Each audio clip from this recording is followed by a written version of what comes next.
gentlemen, welcome back to Planet Tyro for the Woody Allen retrospective podcast. I am your normal host, Donald Wonder, and I'm joined by my co-host for this venture, Slyman. Right, Slyman. It just came to me. I was looking at reading your name, and I thought they should put an L in front of Simon. That's Slyman. That's you. You know, I was silent because I actually got up and started walking towards the door, but now I was like, you know what? Everybody deserves a second chance, even after that shitty opening line. Oh, you know? don't So worry. I'll give myself a round of applause in the edit as well. Yeah, you can give yourself a fucking beep too. Just mute all that. Whatever. Guys, thank you. I just want to say that we do these recordings sometimes a week in advance, so we don't get the feedback of some of our older recordings. Or in my case, I just don't read it. Yeah, thank you, Simon. The Woody Allen Controversy podcast, I was a bit worried about because, it's a touchy subject even though it's 25 years ago, but thank you that some of the feedback I've gotten, you guys have been receptive to it. There wasn't a lot of triggers or people weren't upset about it. People enjoyed it and thought we were fair, and that's what we're here to do, guys, entertain. We don't just review the movies. We want to have a dialogue. Me and Simon mess around, joke around, and we're glad we got that conversation out of the way while I'm starting my words. And Simon, I want to thank you again for joining me on this one and getting that out of the way. That's fine. And for anybody who decided to skip that one, here's a short summary. The whole family's crazy. That's pretty much it. And Woody Allen is not a paedophile. But anyway, guys, let's move on. Last time, speaking of controversy, last time we reviewed a movie where you've been waiting for a decade for Diane Keaton and Woody Allen to get back together. They did 1993's Manhattan Murder Mystery. And quite frankly, I was very disappointed. Simon was a little bit more positive towards it, but if you want to find out about the whole discussion, if you're on YouTube, click on the top right corner and you can go back to that discussion. We're moving on. Guys, all of these discussions are spoiler discussions. If you're listening on the podcast on iTunes or Android or what have you, I'll put all the links in the description. But again, me and Simon are just your average moviegoers, not working for IMDb or Rotten Tomatoes or any other those snobby review sites. We're just blokes telling you about what we think about Woody Allen's movies. And we're moving on to the next one. And we're in one of my favourite decades in general. 1994 was a great year for hip-hop, was a great year for movies. So Woody Allen, doing his yearly thing, has brought us another movie. And I'll let Simon tell us what we're talking about today. All right. So, in many ways, this is kind of the return of some of Woody Allen's first-timers from the past. We're talking about Bullets Over Broadway from 1994. And when I say a return, I specifically talk about John Cusack, who's basically the new Woody Allen vessel. Woody is out for this one. He's just behind the camera directing the film. It feels like another piece. It's a period piece set, in the classic ages of Broadway and the theater. Basically, what is it? 1940s, the gangster era, 30s, 40s. Yeah, feels like that. That doesn't really matter. It's more about the feeling than the historical accuracy. Yeah. And of course, John Cusack is the author, an artist in a crisis trying to get his true work realized on Broadway as a play, or at least any play, get it financed. But because he writes for the intelligent people, not what the public wants, not what's popular at the time, but for himself. He's kind of a snob, Yeah, he's a snob. He has a tough time, right? And that is about as generic as it sounds. But what steals the show is the supporting cast. Sure. Very, very, very impressive actors. Jim Broadbent, Harvey Feinstein, Chance Pellimentary, Mary-Louise Parker, Rob Reiner, Jennifer Tilly, Tracy Ullman. I mean... Where's my girl? You're missing my girl, man. Who's your girl? Diane Weiss, my lady. That is true. True. I gotta say, she was my favorite as well. I was just going through just to see that... And we're going to get away from the controversy, but I just want to highlight that even though this is another Woody kind of playing it close to the chest, similar to Radio Days, really, kind of like a smaller film, a more comfortable film for Woody, not really pushing the envelope, but it has a unique charm to it that might make it some people's favorite. It's still a star-studded movie. People are still returning. They still really like Woody Allen. There's no shortcoming to this film, despite the era, that it's made in during this time of controversy, slow close in 1994. But really summarize the plot, which there isn't much, because the fun bit about this movie is how it pays with your expectations and it unravels differently. But basically, the way John Cusack's character gets a play finance is that his producer or whatever gets in with the mob. He offers one of his mobster friends the opportunity for his girlfriend to be in the play in exchange for paying for the whole thing. And that jump kick starts the plot. Diane Weiss is great as this respective actress. I think her character's name is Helen Sinclair, who's fallen off a bit. So she makes her comeback sort of with this play, but of course she's unsatisfied. It's very hard to convince her to take the part. And then when the mob bodyguard and the different actors, as well as the wannabe actress, who's the mobster's girlfriend, I think her name is Olive, get together for her rehearsal, that's when really the movie comes alive. Yeah. And when the unexpected twists and turns happen in the production. You know what? Let me say this. This was a movie, another one that I hadn't rewatched in a long time.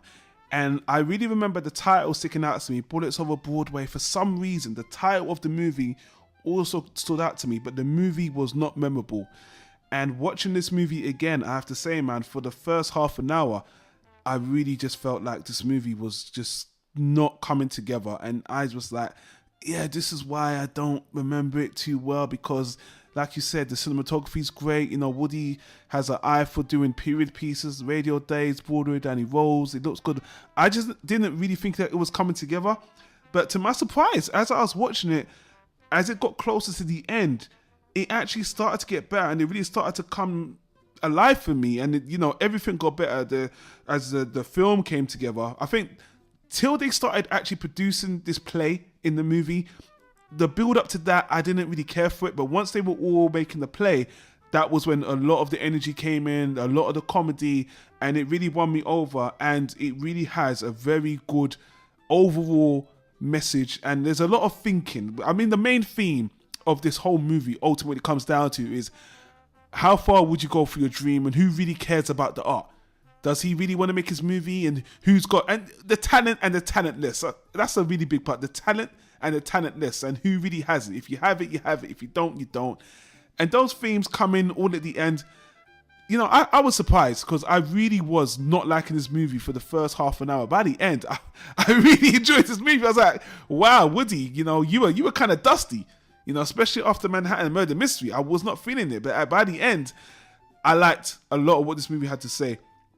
And just picking up where you left off about the cast, again, I mean, every single movie Woody Allen has got a fabulous cast. And to be honest with you, I don't know why he cast himself in the last movie, Manhattan Murder Mystery. I wish that was a Diane Keaton vehicle on her own, because not seeing him in this movie and him directing, he needed to work out the kinks. And this movie, like I said, I felt like he was getting some dust off, and the second half is much stronger than the first. The cast is great. The film shot really well. It's a period piece. It's more of what he's done before. John Cusack being another Woody Allen vessel. In the beginning, I thought he was trying a bit too hard, especially when he found out that, you know, the mob guys were financing the movie. There's a scene in particular where he wakes up in the middle of the night and he loses his fucking mind. He goes absolutely berserk on the phone. He's just losing his shit. I thought he kind of overacted that part just a little bit. But when that other mob character, I mean, what's his name again? I think Diane Weiss, and the mob character with the true talent, the one who ends up helping John Cusack. Cheech, one of my favorite names from the old country. Cheech, played by Chess Parliamentary, who's again one of the all-time great character actors. Those two, Diane Weiss and him, those two are the standouts. And although we want to get this guy's name right, because we keep butchering it. It's Chaz Palminteri. Yeah. Palminteri. Sound it out, Simon. Sound it out. You know, I like the fact you're respecting the actors, and he does deserve it, because him and Diane everybody Weiss, knows this guy. Yeah. If you say mobster, he's like in the top 5 that comes up. That's how epic this guy is as a character actor. Woody Allen even said in casting, as soon as he saw him and heard him, he's like, this is it. This guy is just it. And the funny thing is, Woody Allen asked him to ad-lib, and the guy's like, no, your script is tight, Woody. I don't need to ad-lib. And I was surprised, because after watching the movie, I would have thought he would have ad-libbed that, but that's Woody Allen's writing. And again, going to Diane Weiss now, she usually plays very soft. Like in September, she was playing that soft-spoken best friend who upset Mia Farrow. But now she's playing a very broad and uppity actress. And I mean, there's a running gag through this movie is very silly. But if you remember the Simon, don't speak, don't speak. No, yeah, I wasn't feeling that too much. I knew you wouldn't. I had the feeling you'd think it's too cheesy, but it got ridiculous. There was a part where he was trying to kiss her and she was pushing his face to the point his glasses fall off his face. It got so ridiculous, but even by the end, Cheech, even when he dies at the end, even his last words are "don't speak." It's like a running gag, that "don't speak" thing. You know what? Overall, this movie is more of the same. I'm not going to say it's fantastic. I will say that I really felt it was weak in the beginning and it just felt like a bit like a mess. But once they were all making this movie, it was fun. This movie... You mean the play? The play. I keep saying movie. I don't know, because I'm watching the movie. But when they're making the play, it just felt like a lot of fun, you know? And I did like the fact it did get dark in the end with a murder because, again, this Jennifer Tilly's character... Look, Jennifer Tilly is a good actress. She's got one of those voices, like the woman in what's that TV show, The Babysitter? And yeah, with that annoying voice. I can't remember that actress's name. I know what you mean, though. I mean, Woody picked her on purpose. I think her murder would have drove home a bit more if she wasn't so annoying, and it would have actually drove the whole plot of the movie a bit more if she actually was a more earnest. She's hired for nepotism. Like, she's forced to be in the play. No one wants her in the play, really. She can't act, and she's annoying. I thought if she wasn't annoying, she was more innocent, and then they killed her off because the mobster guy wants the play to be his way. I thought that would have been a lot more dramatic. But again, I can already feel you didn't really like the movie. Here's the thing. My experience was a bit the opposite. I liked the beginning better than the second half. Really?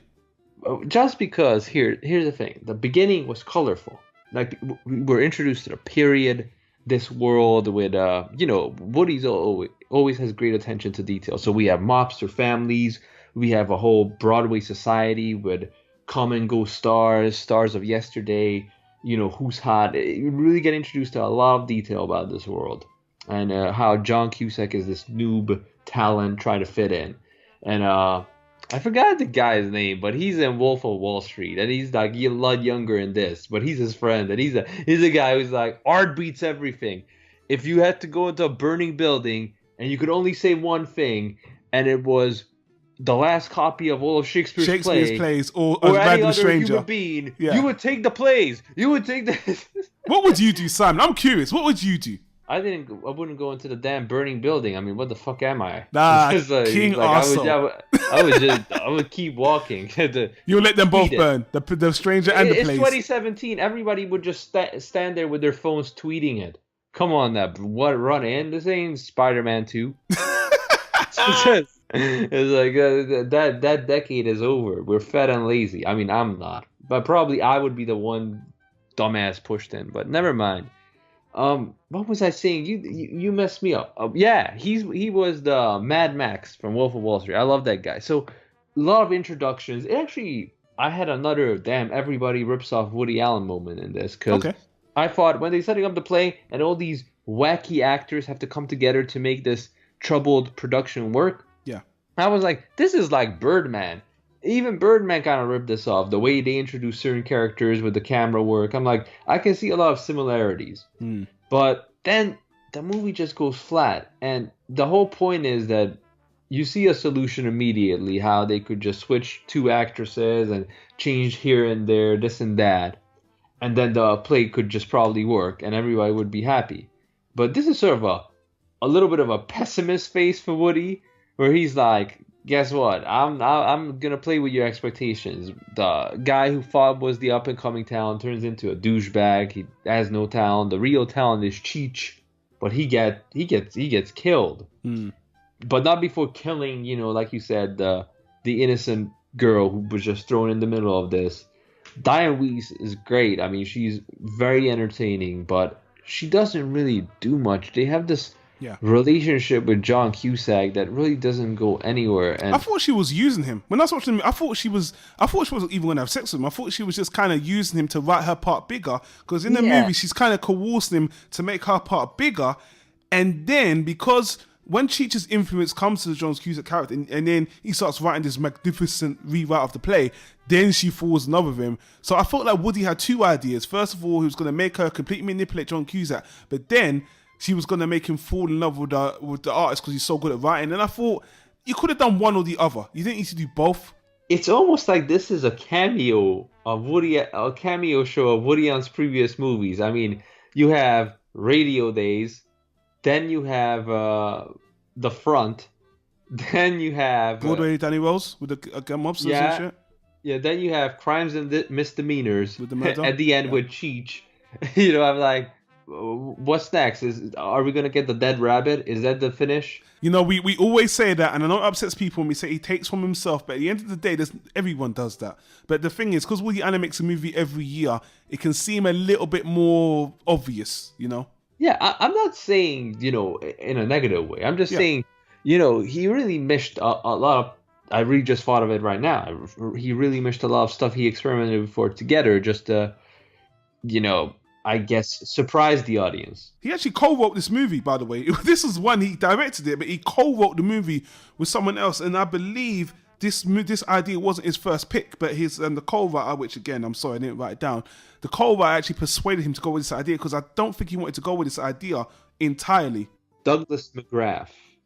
Yeah, I mean, you know, Woody co-wrote a lot of his early work with his buddy from back in the day. I can't think of the guy's name now. He's a terrific writer. I mean, sure. Sometimes it's good and bad, because Woody's a comedian. So if you give him anything, it's like a jump off point. He can make it work immediately. His mind goes to something funny. Yeah. And again, there was a lot of funny dialogue like that in the beginning for me when you're introducing the characters. Like, you know, the mobster goes over to his girlfriend, which is Olive, and he's like, I got you some pearls. He's like, those aren't real pearls, they're black pearls. Yeah. What do you think? I'm stupid? Like, it just, you know. And again, Diane Weiss's introduction is just some very good dialogue where, you know, talking about her alcoholism. There's just a good scene. It almost feels like a play movie. Yeah, it is. You can see this working as a play about making a play. Again, way before Producers was a hit. Yeah. Or somebody's gonna Google it up and like, well, actually, it came. I'm like, okay, I'm just saying for a certain audience, if you're into these deconstructions of theater, then this is a very entertaining movie for you, because it has a lot of that, but also it throws in elements you never saw before. Did you watch Hail Caesar from a couple years back? Because that's another movie about, you know, making a movie or production. There's this whole subgenre of movies like this. Me and Orson Welles. Yeah. There's a lot of movies in movies, so Shakespeare in Love as well. You Shakespeare in Love, yeah. I mean, yeah, Birdman that we brought earlier, yeah, exactly. So it is a subgenre, and I'm trying to compliment the movie. I think the most memorable thing about it, that it takes that subgenre but adds all these elements you wouldn't see normally. Just like the gangster element is kind of cool. I like the idea that, you know, this is a play financed by gangsters, you know? Yeah. And that could have been expanded. Yeah. If we wouldn't go into this different direction. I just thought first half of the movie is interesting because you see all these new things, introduced to colorful characters, and you can't wait for them to interact. But then they never really interact. You don't get a lot of time with them sharing the stage. Usually we come in at the end of the rehearsal and it's just one or two characters talking, mostly Cheech making remarks, you know, and people start to realize, hey, this guy has really good ideas. Or there's a subplot of, I guess, Olive having an affair with one of her co-stars. And even that, it's kind of like an abandoned idea, because Cheech could just told his boss that, and then his boss would have probably killed himself. Yeah. You know, and then he didn't have to do anything. I'm like, I'm not quite sure why things ended up this way. It's just, it's okay. You know, like you said, you like the second half better. You thought it came together because of a strong message of art and who's the real artist. Sometimes people think the ending really won me over. I won't lie, because I thought weak beginning, stronger middle, but at the end it really took me over the edge with the murder. And even though John Cusack got very self-righteous, which was kind of annoying, at the end when he, you know, truly realized that, you know, I'm not cut out for this shit, you know what I mean? Because his future was about to turn into a new direction. He could have obviously would have been probably exposed as a phony because he didn't write the play at that point, and he could have gone down the road. Diane Weisse was in love with him. He was a new thing in Hollywood, but he just realized, you know what, I can't do this. I ain't got it. Came to his ex-girlfriend, which he, you know, who was cheating on him as well, because he left. And I just like the ending, and even that comedy bit where he's in the street and they're airing out their whole dirty laundry in the street. That was funny. I was like, I like this, but looking at it in retrospect, like you said, even though I think this, I will say this for the record, just to wrap this up, this is a fun movie. But honestly, Woody Allen, his previous movies are a little bit cleaner. Honestly, I felt this is a bit lopsided. It's a hit and miss, ideas all over the place. When I sat down and watched it, I just felt, first I was squirming and I liked it and I was kind of squirming, and at the end I kind of felt a bit all over the place. So I kind of agree with you. It's not a great movie. I just think it's a fun movie. It's probably better. I like this way better than Radio Days, and I really like this better than Manhattan Murder Mystery. I was very disappointed with that movie. So wow, okay, yeah, damn. This is better than Manhattan Murder Mystery. No, seriously, yeah. Nope. Okay. No. Once again, you're wrong and I'm right. So let's just leave it at that. But it's usually the other way around. So I don't know. We're definitely not. But in then agreement. again, I can't. You know what? I can't even fault you were saying that, because I really don't have an opinion on this one. I just thought, okay, it's another one. You know, it was a bit uneventful for me. Yeah, like I said, I'm in the minority. I like the first half better. You know, I thought, oh, this is interesting. They can play with a lot of angles, and then got jumbled up. The way you feel about the movie now is how I remember feeling about it all along. Like, I brought it over Broadway. Like, well, I don't like this movie. Then I watched it, I thought, oh, it's not so bad. It's actually kind of fun. But, you know, I don't think this is one of the best. I just think it's a passable movie. If the intro wasn't so kind of stilted for me, I would recommend it for kind of a general audience. But to be honest with you, this fits more in that subgenre of, you know, a movie in a movie, or people making a movie in a movie, or playing a movie, whatever. You know, it's not bad, but I will just finish and say this. I really feel like this is a movie where Woody Allen's working out the kinks. Woody Allen's, you know, brushing the dust off. And at this moment in time, he's still got a lot going on, because the whole controversy was still going on, you know, the court battles. So again, for him to even make a movie at this caliber at this time, considering what he's going through, taking that into consideration, you know, that's cool. And looking at the audience scores, this movie won an Oscar. So Woody's... Yeah, Diane Weiss won an Oscar for Best Support, which is very well deserved, because you really can't recognize her in this character. Yeah. So, you know, Woody's back on the Oscar scene. The Rotten Tomatoes IMDb scores in the 9s and 10s. People think this is a very crowd-pleasing movie, and I could see it being a crowd-pleasing movie. And I know I'm being a bit harsh. I'm not saying you swayed me, but I do feel like the more I think about it in retrospect, it's just okay. Passable movie, a passable Woody Allen movie. And in general, a movie I'd say, yeah, check it out. You know, probably wouldn't be one of the first ones I'll say to watch from Woody Allen's collection, but definitely not even close to one of the worst. So it's a good movie. I will just leave it. It's a good movie. I feel like I'm tripping on my words right now. I don't know, man. To me, it was just all right. I mean, you sound like you're dying. You sound it's just like, you know, Woody does much better stuff. Yeah, he does. He does, and he will. He does, and he will. So we'll leave it at that. It was a short review because, you know, it was just kind of a short movie. You know, at least the movie wasn't long, you know, and it was shot very well. If I didn't say that, it was shot very well. And here's a fun fact.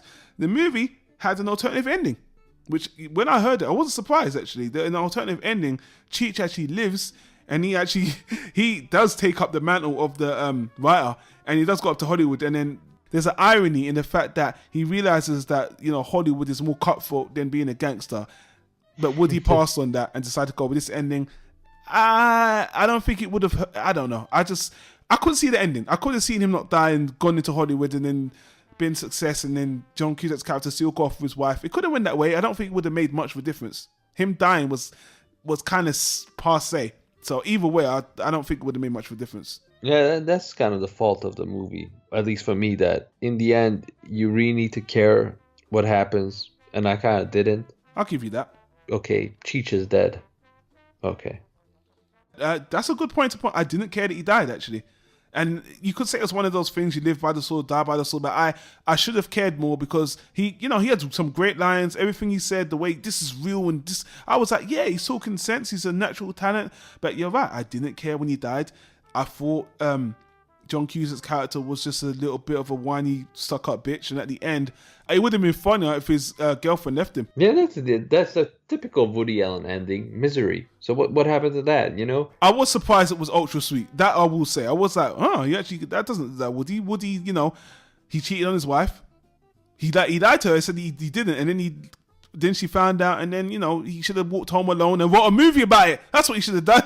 Anyway, why are we remaking this film? It's over.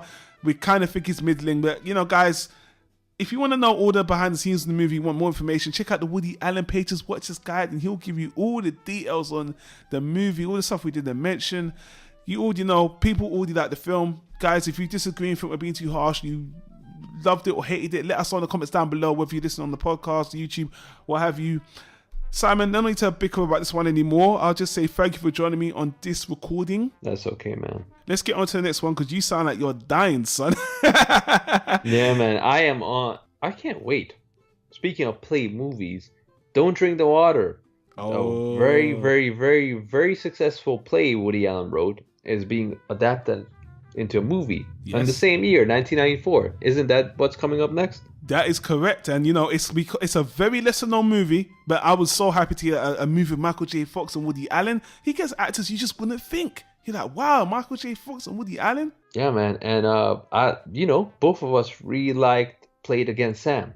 So I'll be honest with you, I have not seen it, so it's going to be the first time I ever watch it. So that's going to be really, you haven't seen Don't Drink the Water? No, I haven't seen it. I had to actually go and get it. I actually had to buy it, rip it, so we can share the file. But anyway, guys, stay tuned to the next discussion so we can talk about that one. Subscribe to the channel on YouTube. Subscribe to the podcast. Thanks for listening, guys. And we'll see you on the next Woody Allen recording. Have a good one.